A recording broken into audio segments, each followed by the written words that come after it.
Buenos días, hoy 8 de abril de 2015, siendo las 11 horas, damos inicio a la sesión pública ordinaria número 13 del Pleno del Tribunal de lo Contencioso Administrativo del Estado de Guanajuato.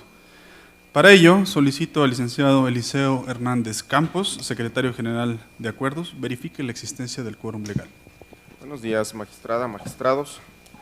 En atención a su petición, magistrado presidente, procedo. Hago constar que se encuentran presentes en este recinto la magistrada Ariadna Enríquez Vanderkamp, titular de la tercera sala, el magistrado Vicente Jesús Esqueda Méndez, titular de la segunda sala, el magistrado supernumerario Alejandro Santiago Rivera, cubriendo funciones en la cuarta sala, y quienes con su presencia, magistrado presidente, en términos del artículo 10 del Reglamento Interior del Tribunal de lo Contencioso Administrativo del Estado de Guanajuato, integran quórum suficiente. Gracias, señor secretario. Verificado el quórum legal, se declara abierta la sesión y le solicito al secretario dé cuenta del orden del día con los asuntos listados para ponencia. Procedo, magistrado presidente. Informo a este pleno que el orden del día propuesto para esta sesión está conformado por la lista de asistencia, la declaratoria de quórum legal, 9 ponencias cuyos índices de tocas, actores y autoridades demandadas están descritos en el mismo orden del día, y por último, asuntos generales, documento que oportunamente les fue notificado a los magistrados presentes. Gracias, secretario. Atendiendo al orden del día, pongo a su consideración el mismo. A su vez, solicito la dispensa de la lectura del acta de la sesión ordinaria anterior al haberles sido remitida junto con la convocatoria para esta sesión, y en caso de no tener comentario alguno, solicito que la misma se apruebe. Quienes estén a favor de la propuesta, sírvanse manifestar. Aprobado, señor secretario.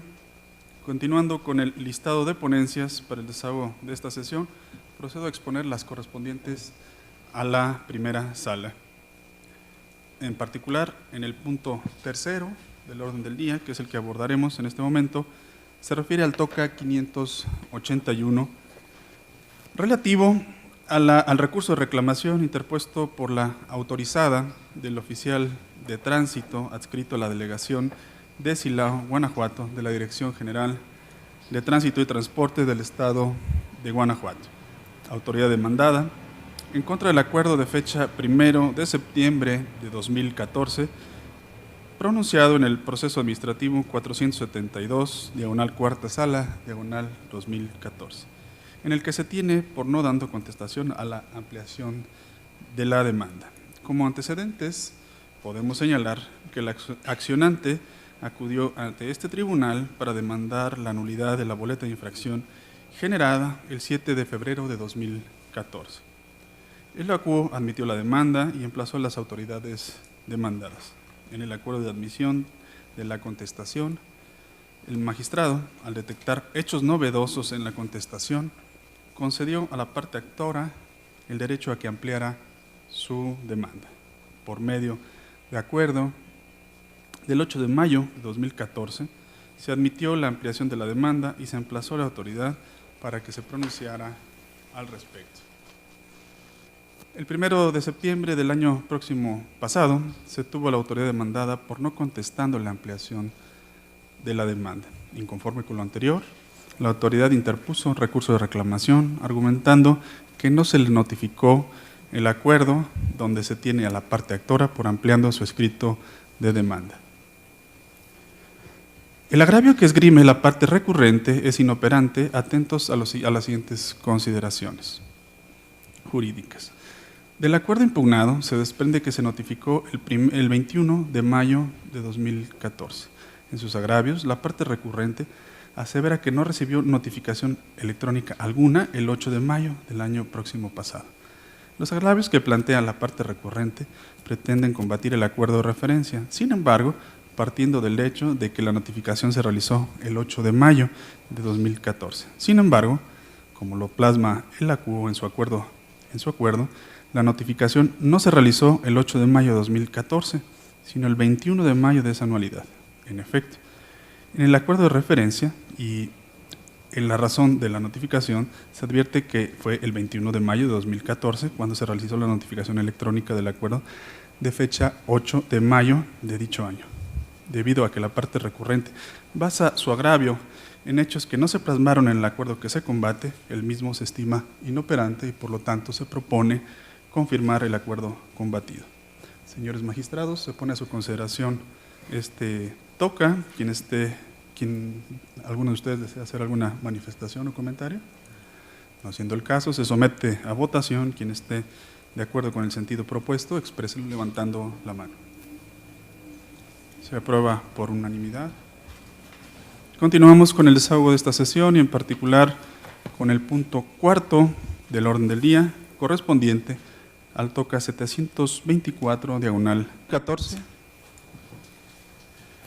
Este toca es relativo al recurso de reclamación interpuesto por el autorizado de la parte actora en contra del acuerdo emitido el 25 de noviembre de 2014 por el magistrado de la Cuarta Sala en el proceso administrativo número 1730, diagonal Cuarta Sala, diagonal 14, por el que se acordó negar la suspensión del acto impugnado.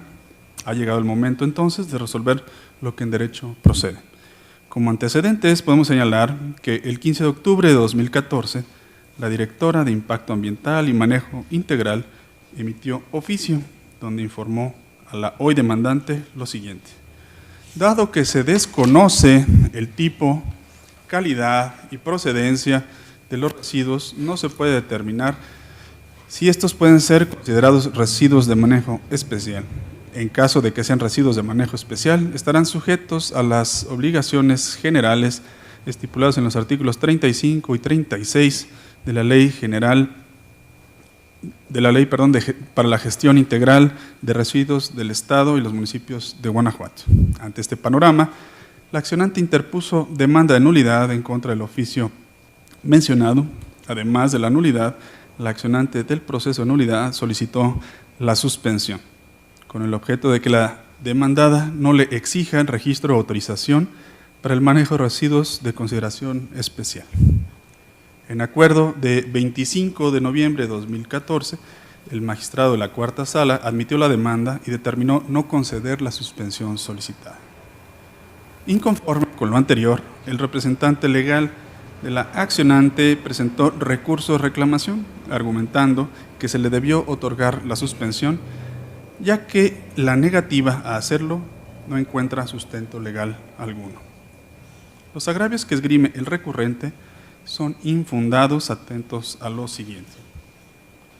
Los artículos 268 y 269 del Código de Procedimiento y Justicia Administrativa para el Estado y los municipios de Guanajuato establece que podrá otorgarse la suspensión del acto impugnado para el efecto de mantener las cosas en el estado en que se encuentran en tanto se pronuncia sentencia. De ahí que sea dable concluir que no era necesario otorgar la suspensión si el acto impugnado no conlleva ejecución alguna susceptible de afectar la esfera jurídica del gobernado.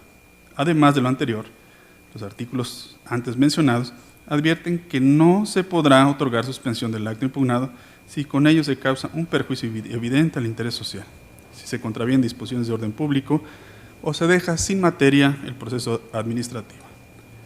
La demandante solicita la suspensión del acto impugnado. Sin embargo, como la ACUO lo establece en el acuerdo que se recurre, el acto que se combate no entraña orden alguna susceptible de ejecutarse en la esfera jurídica del gobernado.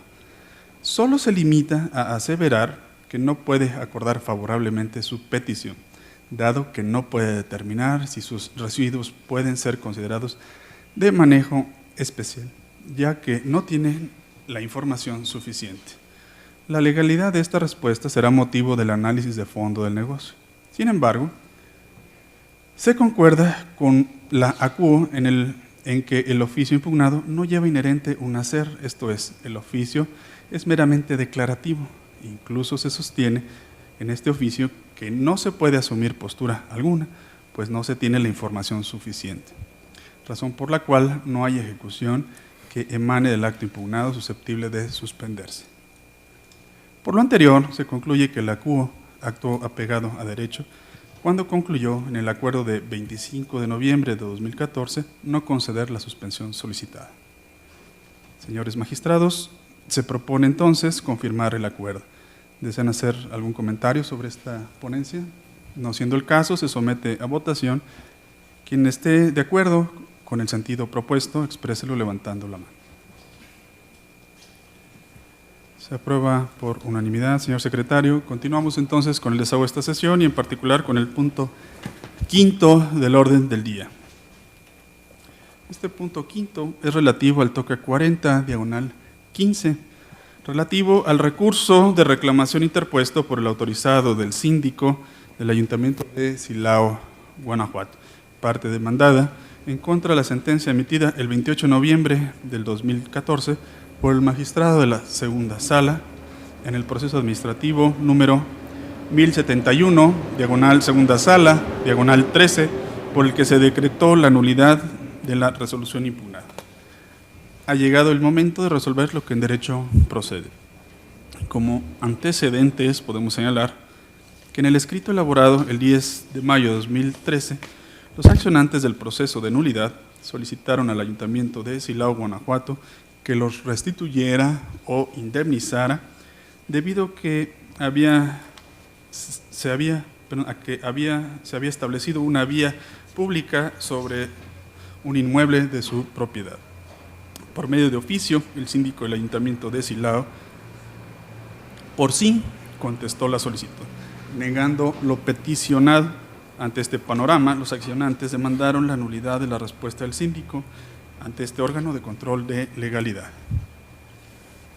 El litigio fue turnado a la segunda sala de este tribunal, en donde se emitió la nulidad del oficio elaborado por el síndico para el efecto de que fuese turnada la petición al ayuntamiento y se pronunciara de manera congruente, fundada y motivadamente.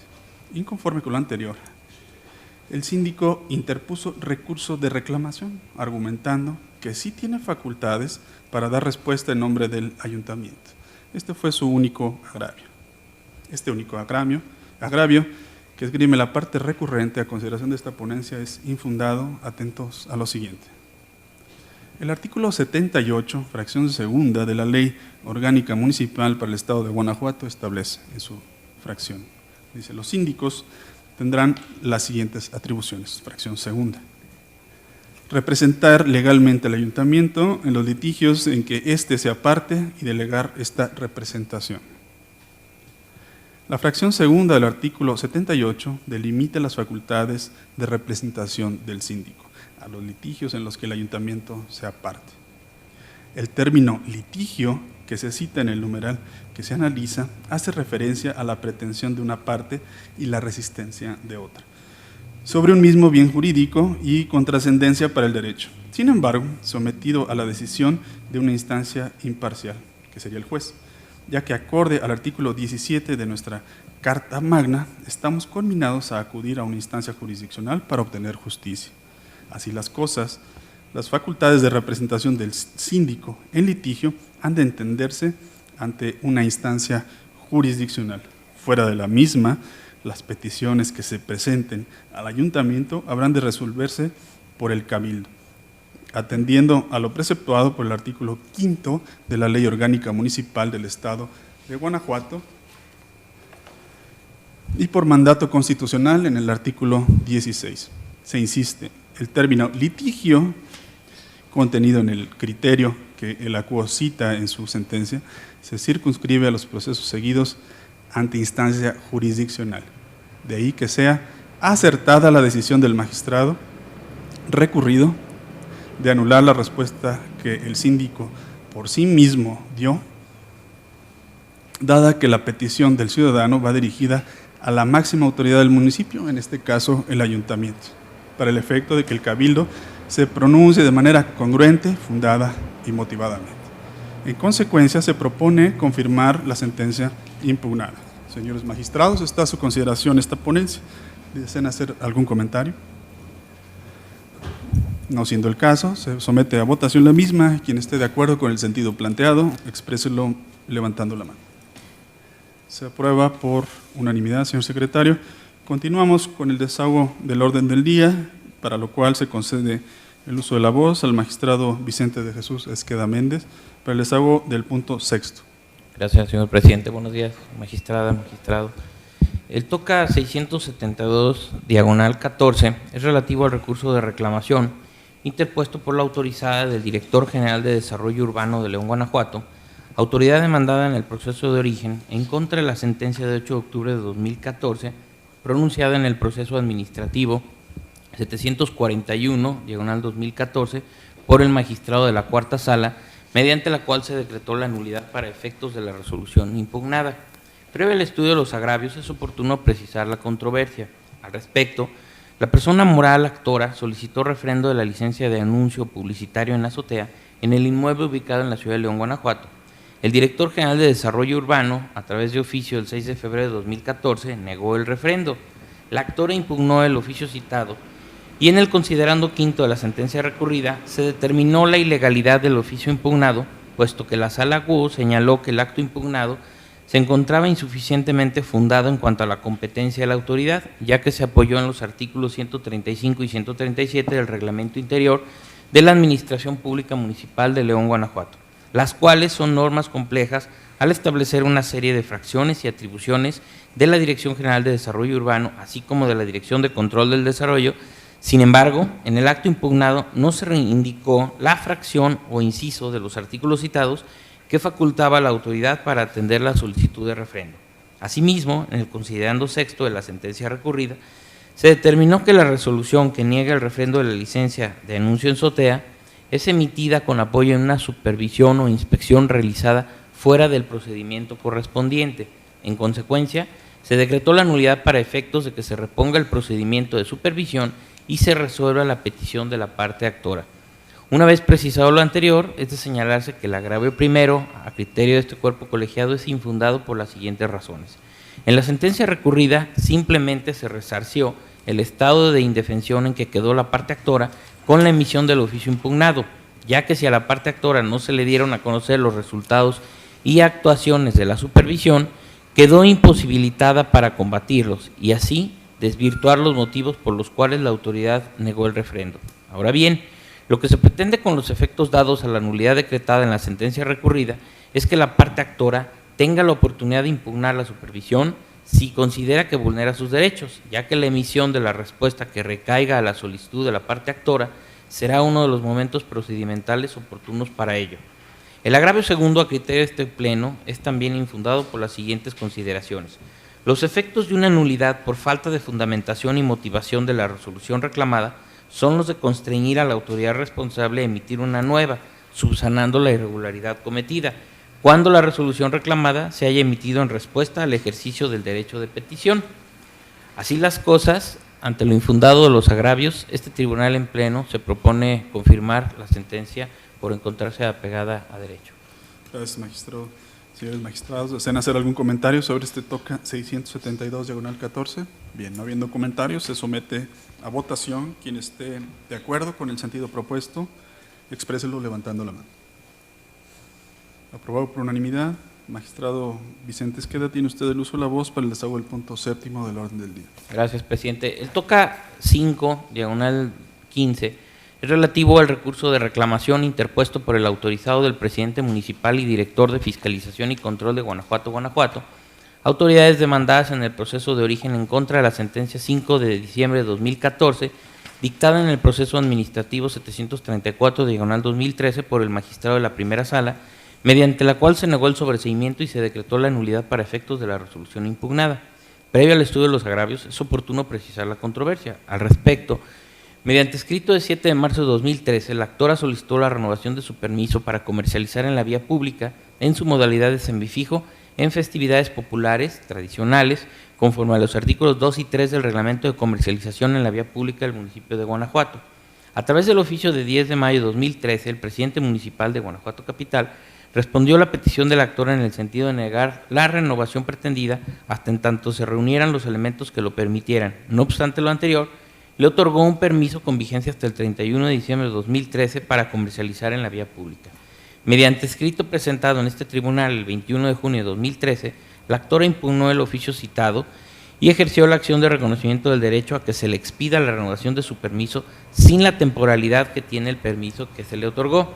Mediante escrito recibido en este tribunal el 14 de agosto de 2013, el presidente municipal y el director de Fiscalización y Control de Guanajuato contestaron la demanda. A través de escrito recibido el 18 de febrero de 2014, el autorizado de las autoridades demandadas solicitó el sobreseimiento del proceso porque los efectos jurídicos del acto impugnado habían cesado al 31 de diciembre de 2013. El 5 de diciembre de 2014 se emitió la sentencia recurrida, en donde en el considerando tercero de la misma se negó el sobreseimiento solicitado por el autorizado de las demandadas y en el considerando quinto se decretó la nulidad para efectos de la resolución impugnada.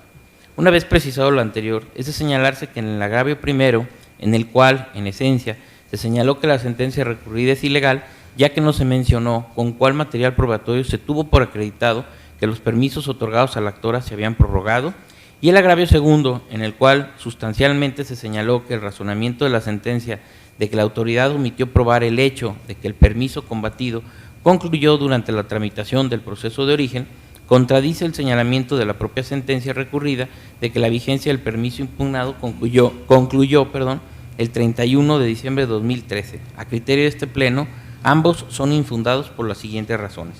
En el oficio impugnado constan dos actos. El primero es la negativa de otorgar la renovación pretendida por la actora hasta en tanto se reúnan los elementos que lo permitan. Y el segundo es el otorgamiento del permiso con una vigencia hasta el 31 de diciembre de 2013 para comercializar en la vía pública.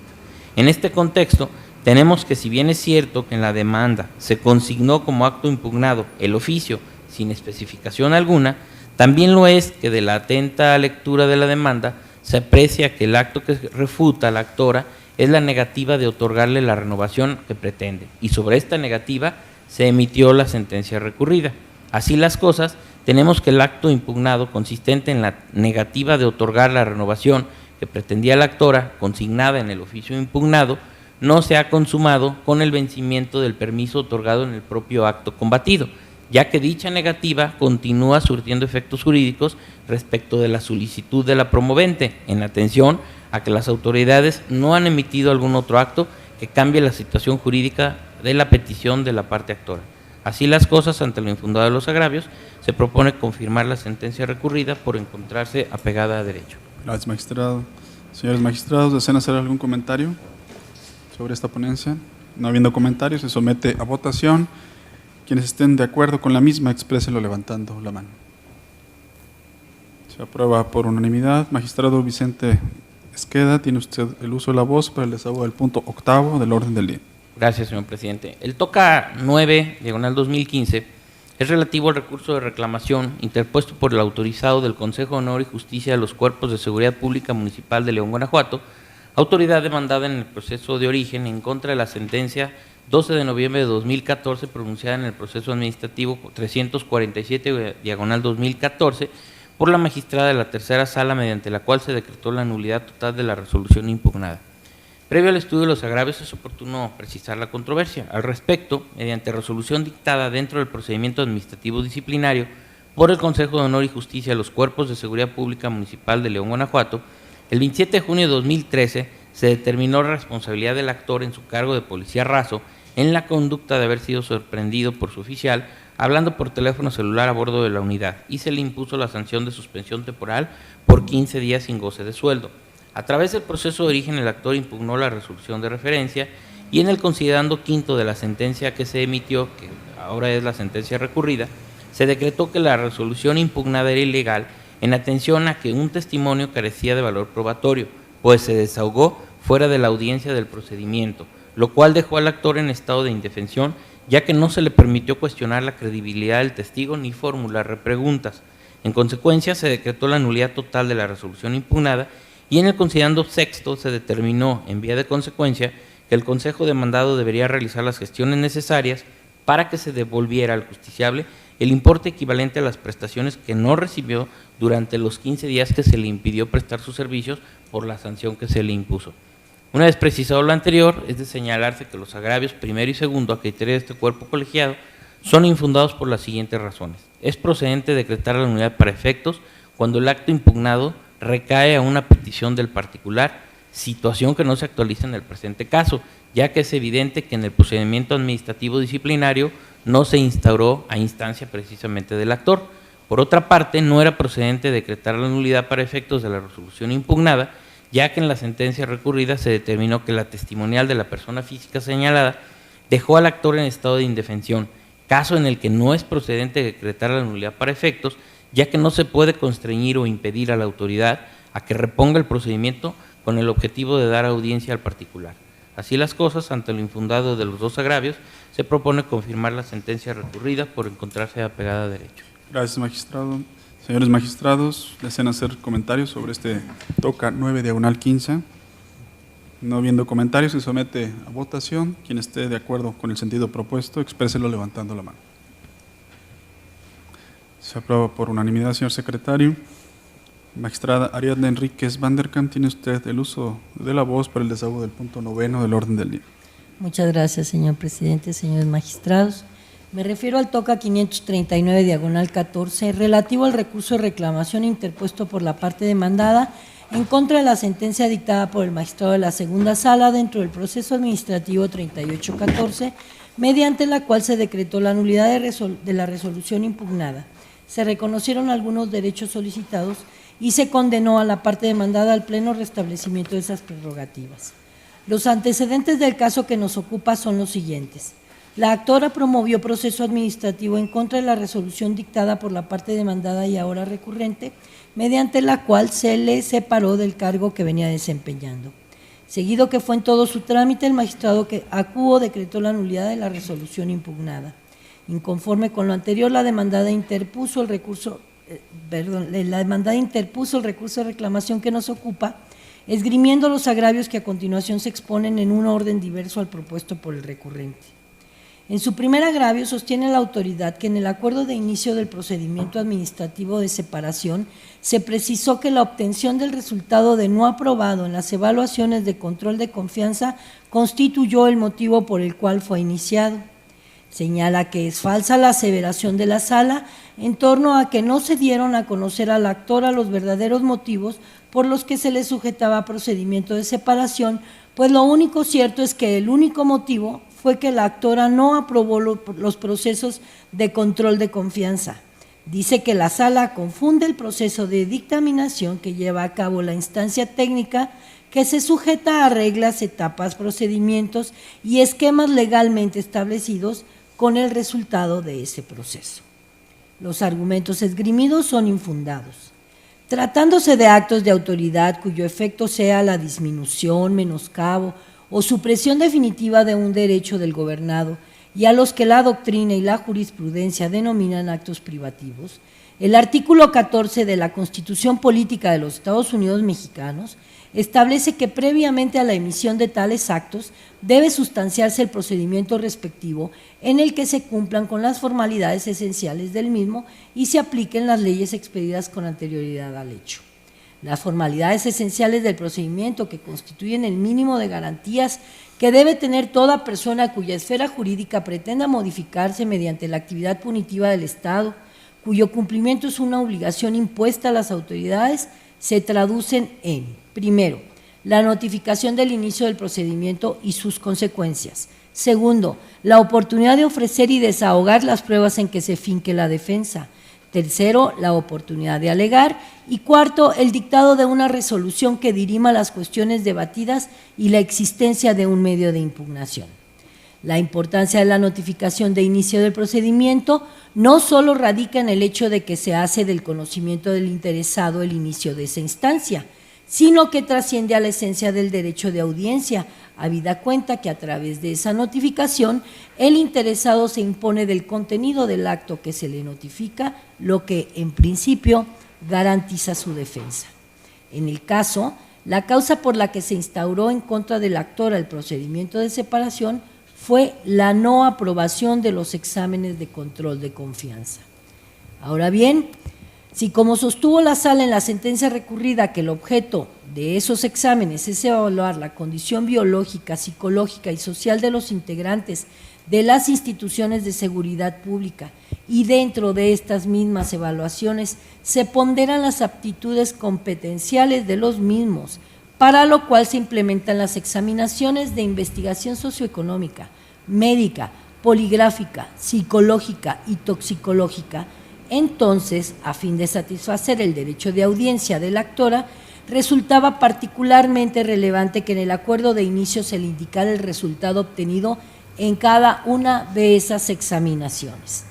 Luego, como la resolución en que la demandada determinó la separación de la actora únicamente se apoyó en el resultado integral del proceso de evaluación de control de confianza, la resolución impugnada no puede considerarse suficiente motivada como acertadamente resolvió la sala. En otra parte de su primer agravio, la autoridad refiere que la sala no debió aplicar de manera supletoria las reglas del procedimiento de responsabilidad administrativa al procedimiento de separación por el incumplimiento a los requisitos de permanencia, porque el artículo 95 de la Ley Orgánica del Ministerio Público del Estado de Guanajuato permite esa supletoriedad siempre que no exista oposición a las reglas del procedimiento de separación. En su tercer agravio, la autoridad recurrente alega que la sentencia es incongruente, pues por un lado señala que no es posible controvertir los soportes documentales técnicos que avalan el resultado de control de confianza y por otro, decreta la nulidad de la resolución impugnada al considerar que se encontraba indebidamente fundada y motivada porque solo se consideró el resultado del examen de control de confianza y no se razonó por qué tal resultado actualizaba el incumplimiento a un requisito de permanencia, lo que implicaba el estudio de las evaluaciones a partir de los parámetros, criterios y soportes documentales técnicos que la propia sala calificó de confidenciales. Los planteamientos descritos son inoperantes. Recién se explicó que la obligación de la autoridad de indicar en el acuerdo inicial las pruebas que soporten la imputación deriva fundamentalmente del derecho de audiencia del sujeto a procedimiento y con base en ello se desestimó el agravio hecho valer por la autoridad en ese sentido. Así pues, dado que el disentimiento esgrimido en contra de la consideración que sostiene el sentido del fallo resultó infundado, sería infructuoso dilucidar, por un lado, si las reglas del procedimiento de responsabilidad administrativa que establece la Ley Orgánica del Ministerio Público del Estado de Guanajuato pueden aplicarse supletoriamente al procedimiento de separación por el incumplimiento de los requisitos de permanencia, también regulado en dicha ley, como alega la autoridad en una parte del primer agravio, y por otro, si la sentencia incurre en contradicción en los términos que apunta la recurrente en el tercero de sus disentimientos, habida cuenta que aun cuando resultaran fundados esos argumentos, subsistiría la consideración principal que condujo a la sala a estimar ilegal la resolución impugnada, lo que constituiría un obstáculo para revocar la sentencia venida en reclamación. En una parte del segundo agravio, la recurrente expone que el pago de la indemnización ante la legalidad de la resolución impugnada es improcedente. Tal argumento es inoperante porque descansa en una disconformidad que ya fue desestimada, pues al realizar el análisis del primer agravio, el cual se declaró infundado, y parte del tercero, el cual se calificó como inoperante, es claro que subsiste la declaratoria de nulidad por ilegalidad decretada por el acuo y, en consecuencia, la resolución impugnada fue decretada ilegal. En otra parte del segundo agravio, la autoridad recurrente señala que la sala no citó en la sentencia recurrida la norma jurídica que estableciera a favor del actor el pago de las remuneraciones diarias que dejó de percibir con motivo de la resolución impugnada. El agravio es infundado.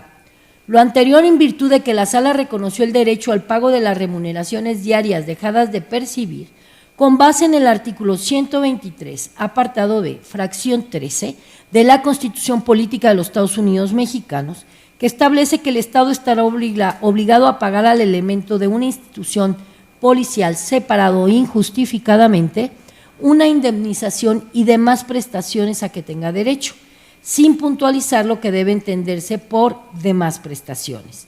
Asimismo, la sala destacó que el artículo 50 de la Ley de Seguridad Pública del Estado de Guanajuato prohíbe expresamente el pago de salarios caídos a pesar de lo injustificado de la separación. Sin embargo, el artículo 1 de la Constitución Política de los Estados Unidos Mexicanos establece que debe privilegiarse la interpretación que más favorezca a las personas, incluso es factible desaplicar normas que no respeten derechos humanos. Así, conforme con el derecho a la igualdad contenido en los artículos 1 de la Constitución Política de los Estados Unidos Mexicanos, 26 del Pacto Internacional de Derechos Civiles y Políticos y 24 de la Convención Americana sobre Derechos Humanos, Pacto de San José, cualquier persona que preste un servicio, trabajo en sentido amplio, tiene derecho a desempeñarlo en condiciones dignas y justas y recibir como contraprestación una remuneración que le permita gozar de un estándar de vida digno, de modo que ante el carácter de servidores públicos que tienen tanto los trabajadores de los poderes de la Unión como los miembros de las instituciones policiales, acorde al derecho mencionado, ambos deben gozar de los mismos derechos.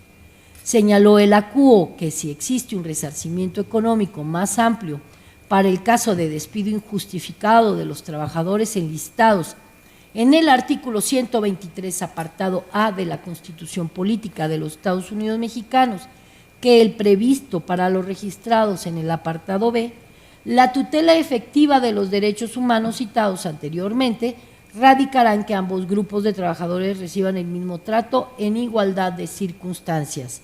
Así pues, dice la Sala, no es posible interpretar el artículo 50, segundo párrafo, de la Ley de Seguridad Pública del Estado de Guanajuato en sentido amplio, toda vez que la disposición estatal secundaria no especifica las prestaciones a que tiene derecho el integrante de un cuerpo de seguridad pública que es separado del cargo, ni tampoco en sentido estricto, ya que no existe pluralidad de interpretaciones que puedan desprenderse de lo dispuesto en dicha porción normativa.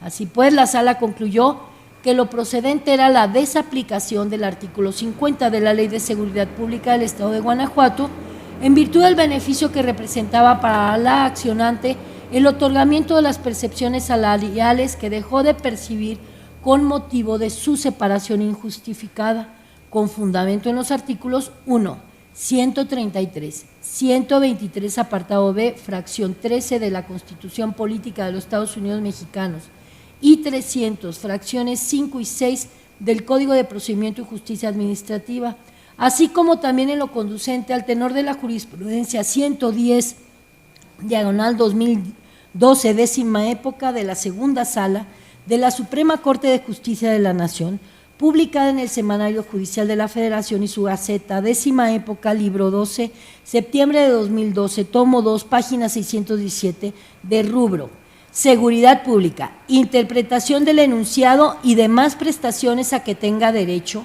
contenido en el artículo 123, apartado B, fracción 13, segundo párrafo de la Constitución Política de los Estados Unidos Mexicanos, vigente a partir de la reforma publicada en el Diario Oficial de la Federación el 18 de junio del 2008. Como se ve, contrario a lo manifestado por la recurrente en la sentencia recurrida, sí se citaron los fundamentos y motivos con base en los cuales la Sala reconoció a la actora el derecho al pago de remuneraciones dejadas de percibir. En el mismo segundo agravio, la autoridad recurrente expone que el pago de las remuneraciones ordinarias que dejó de percibir la actora constituye una indemnización y no una prestación, hecho que dice vulnera el principio de legalidad. Este argumento es inoperante porque no concreta un razonamiento capaz de ser analizado, ya que no expone el por qué vulnera el principio de legalidad, que el pago de las remuneraciones ordinarias que dejó de percibir la actora constituye una indemnización, es decir, se limitó a realizar meras afirmaciones sin sustento.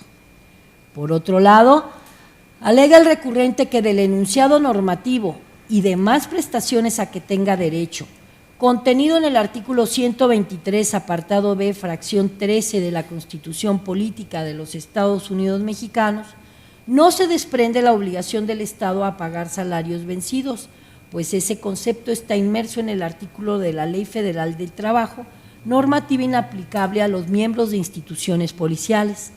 Además, la autoridad recurrente expone en su segundo agravio que la Sala dejó de lado que los miembros de las instituciones policiales están sujetos a un régimen especial y carecen de estabilidad en el empleo, como los trabajadores de confianza. Así que, por analogía, en el caso concreto, deben atenderse los criterios que ha sostenido la Suprema Corte de Justicia de la Nación en relación con la improcedencia del pago de salarios caídos a los trabajadores de confianza. El planteamiento anterior es fundado, pero inoperante. Cierto es que la desaplicación del artículo 50 de la Ley de Seguridad Pública del Estado de Guanajuato y como consecuencia de ello el reconocimiento del derecho al pago de los emolumentos dejados de percibir que la Sala equiparó a salarios caídos contraviene el criterio sostenido en la jurisprudencia 109/2012 de la segunda sala de la Suprema Corte de Justicia de la Nación, publicada en el Semanario Judicial de la Federación y su Gaceta, 10ª época, libro 12, septiembre de 2012, tomo 2, página 616 de rubro, Seguridad Pública, el artículo 123, apartado B, fracción 13, segundo párrafo de la Constitución Política de los Estados Unidos Mexicanos, vigente a partir de la reforma publicada en el Diario Oficial de la Federación el 18 de junio de 2008, no contiene como concepto jurídico el de salarios vencidos, de observancia obligatoria para este tribunal de conformidad con el artículo 217 de la Ley de Amparo, en el sentido de que el enunciado normativo y demás prestaciones a que tenga derecho contenido en la norma constitucional citada no implica la obligación del Estado de pagar salarios vencidos. Sin embargo, tal circunstancia es insuficiente para modificar la sentencia, como enseguida se explicará. En la jurisprudencia segunda diagonal J 110/2012, publicada en el Semanario Judicial de la Federación y su Gaceta, 10ª época, libro 12, septiembre de 2012, tomo 2, página 617, de rubro Seguridad Pública, interpretación del enunciado y demás prestaciones a que tenga derecho, contenido en el artículo 123, apartado B, segundo párrafo de la Constitución Política de los Estados Unidos Mexicanos, vigente a partir de la reforma publicada en el Diario Oficial de la Federación el 18 de junio de 2008, la misma segunda sala de la Suprema Corte de Justicia de la Nación también sostiene que aun cuando en el proceso legislativo del cual derivó la citada reforma constitucional no se precisaron las razones para incorporar el enunciado y demás prestaciones a que tenga derecho, tal enunciado debía interpretarse como el deber de pagar la remuneración ordinaria, así como los beneficios, recompensas, estipendios, asignaciones, gratificaciones, premios, retribuciones, subvenciones, saberes, dietas, compensaciones o cualquier otro concepto que percibía el servidor público por la prestación de sus servicios, desde que se concretó su separación, cese, remoción o baja y hasta que se realice el pago correspondiente, ya que la porción normativa en comento forma parte de la obligación resarcitoria del Estado ante la imposibilidad absoluta de reincorporar a los integrantes de las instituciones policiales. En tales condiciones, es inconcuso que a pesar de que la actora no tiene derecho al pago de salarios caídos, pues de conformidad con la jurisprudencia 109/2012 se trata de un concepto inmerso en el derecho laboral, lo cierto es que al tenor de la jurisprudencia 110/2012 tiene el derecho al pago de las remuneraciones diarias ordinarias que dejó de percibir con motivo de la resolución impugnada. Luego, aun cuando la sala reconoció al actor el derecho al pago de salarios caídos, lo que importa es que lo hizo con base en la remuneración diaria ordinaria que percibía al momento de la separación. Así pues, ningún beneficio le reportaría a la parte recurrente revocar la sentencia recurrida en la parte relativa al reconocimiento del derecho al pago de emolumentos dejados de percibir que la sala equiparó a salarios caídos, porque de cualquier forma la condena respectiva la hizo con base en la última remuneración diaria ordinaria de la actora, a lo cual tiene derecho conforme a la jurisprudencia 110/2012. En el cuarto agravio, la autoridad recurrente refiere que es imprecisa la condena al pago de las prestaciones que deben cubrirse a la actora, porque por una parte de la sentencia se señala que no debe descontarse algún monto y en otra que deberán efectuarse las retenciones fiscales correspondientes. Es infundado el agravio en estudio. En la página 71, tercer párrafo de la sentencia recurrida, la sala precisó como base para el cálculo de la indemnización y de los emolumentos dejados de percibir equiparables a salarios caídos, en realidad remuneraciones diarias ordinarias, el importe neto de las percepciones ordinarias. Luego, en la página 74, segundo párrafo, la sala determinó la procedencia del pago de cantidad líquida y en la página 85 determinó que sobre los importes que correspondieran al actor, la autoridad debería efectuar las retenciones conforme a las disposiciones fiscales correspondientes. Así pues, no existe imprecisión sobre las retenciones a que está obligada la autoridad. Por último, en su segundo agravio, la autoridad recurrente alega que la sentencia es incongruente respecto del periodo que abarcará el pago de salarios caídos, en realidad remuneraciones diarias ordinarias. Señala que el pago de la prestación debió contabilizarse desde el momento de la separación del servicio, tomándose en consideración que ya le fueron cubiertos los correspondientes a las quincenas 2 de noviembre y 1 y 2 de diciembre de 2013. Es fundado el planteamiento anterior. La actora no precisó la fecha en que fue separada del cargo y al contestar la demanda, la recurrente ofreció como prueba el original de la constancia emitida por el director general de administración de dicha dependencia, en el que se hace constar que la actora fue separada del cargo el día 15 de noviembre de 2013 y que a pesar de ello se le pagó indebidamente el importe correspondiente a la segunda quincena de noviembre y 1 y 2 de diciembre, por lo que la condena al pago de las remuneraciones diarias dejadas de percibir se tiene que considerar del 16 de noviembre de 2013 al 16 de noviembre de 2014, considerando que la sala estableció que dicho pago abarcaría un periodo máximo de 12 meses. Por lo tanto, esta ponencia propone modificar la sentencia impugnada únicamente en la parte relativa al periodo que abarcará el pago de las remuneraciones diarias ordinarias que la actora dejó de percibir, el cual será del 16 de noviembre de 2013 al 16 de noviembre de 2014, descontando los pagos correspondientes a la segunda quincena de noviembre, 1 y 2 quincena de diciembre de 2013, que ya fueron cubiertos, dejando intocada el resto de la sentencia. Gracias, magistrada. Señores magistrados, ¿desean hacer algún comentario sobre esta ponencia? No siendo el caso, se somete a votación. Quien esté de acuerdo con el sentido propuesto, expréselo levantando la mano. Se aprueba por unanimidad. Magistrado Alejandro Santiago Rivera, tiene usted el uso de la voz para el desahogo del punto 10º del orden del día. Gracias, señor magistrado presidente.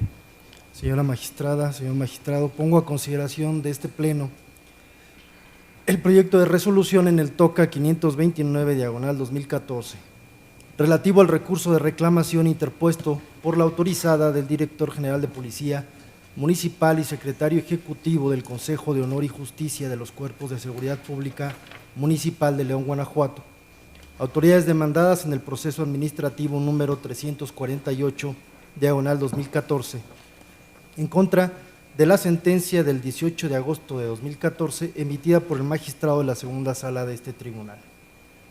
En el proceso administrativo principal, el actor impugnó la resolución dictada el 27 de junio de 2013, en la que se determinó aplicarle la sanción de suspensión temporal del cargo de policía raso por 30 días sin goce de sueldo y además el acuerdo de notificación y ejecución de dicha sanción.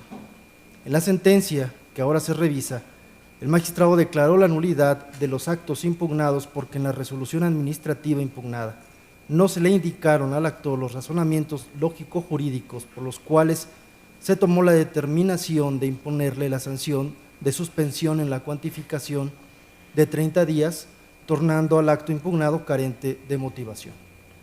Ahora bien, el argumento formulado en el recurso de reclamación, en el sentido de que la sentencia recurrida le depara perjuicio, porque contrario a lo que resuelve el juzgador, la resolución impugnada sí se encuentra debidamente fundada y motivada, se estima inoperante, toda vez que el recurrente no esgrime razonamiento alguno capaz de destruir los fundamentos y motivos en que se apoyó el acuo para decretar la nulidad de la resolución impugnada, sino que se limita a manifestar de forma genérica que no comparte la determinación del acuo porque la resolución impugnada sí se encuentra debidamente fundada y motivada.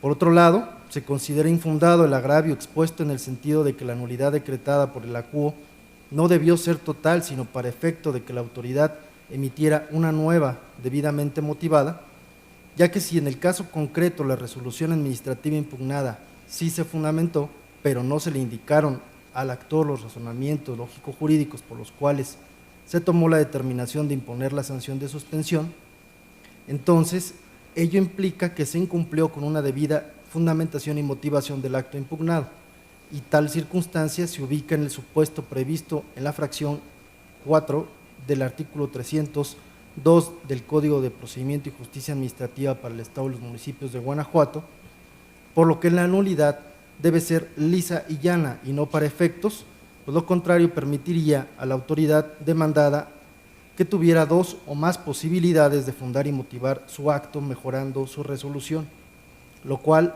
es contrario a lo dispuesto en el primer párrafo del artículo 282 del Código de la materia.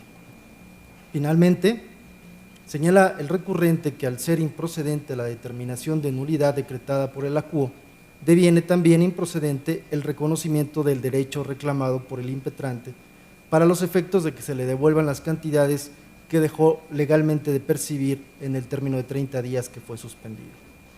Dichas manifestaciones se estiman inoperantes porque lo planteado se hace depender del resultado de los argumentos anteriores, pero como al examinarse estos fueron desestimados, entonces el sustento del agravio que ahora se analiza resulta ineficaz y esta particularidad genera que el mismo sea declarado inoperante.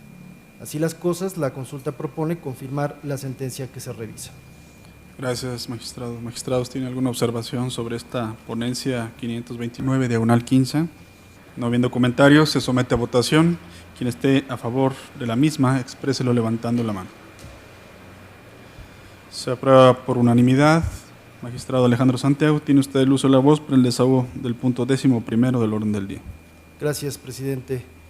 Someto a la consideración de este pleno el proyecto de resolución en el TOCA 730, diagonal 2014, relativo al recurso de reclamación interpuesto por la autorizada del Ayuntamiento y del Director de Seguridad Pública, ambos del municipio de Abasolo, Guanajuato, autoridades demandadas en el proceso administrativo número 475, diagonal 2014, en contra de la sentencia de fecha 11 de noviembre de 2014, emitida por el magistrado de la segunda sala de este tribunal.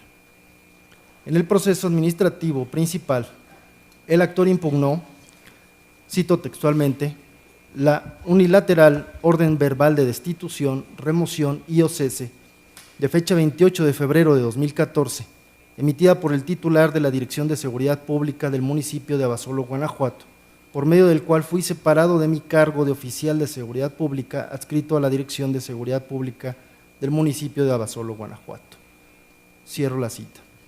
Seguido el proceso en todos sus trámites legales, el magistrado de la segunda sala de este tribunal, en la sentencia que ahora se revisa, desestimó la causal de improcedencia del juicio por la inexistencia del acto impugnado que hizo valer la autoridad demandada en su contestación y una vez que analizó los conceptos de impugnación, declaró la nulidad del acto impugnado.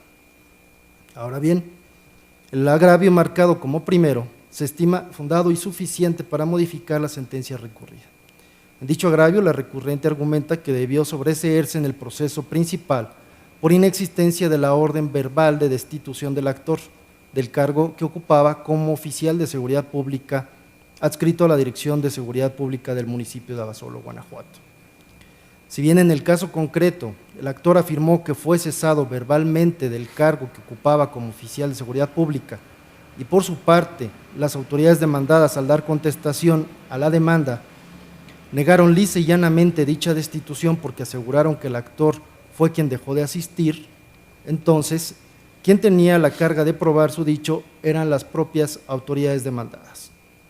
Para demostrar su afirmación de que no existe el cese verbal que impugnó el actor, sino que fue él quien dejó de asistir a laborar, las autoridades demandadas ofrecieron la prueba testimonial, con la cual efectivamente se demuestra que el actor dejó de asistir a sus actividades desde el día 28 de febrero de 2014.